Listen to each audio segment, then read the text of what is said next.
neištikimybės kaina. Ir vėl tu ieškai pateisinimų savo mintim, savo emocijom ir įsitikinimams, kad jisai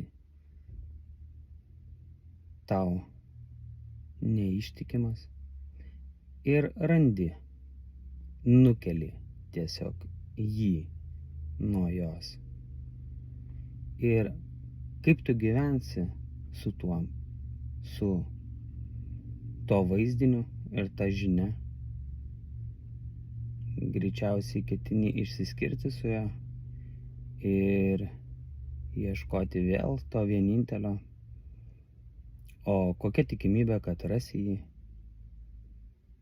Juk ir prieš tai jis kažkada nebuvo tavo ir neaišku, kieno bus po to.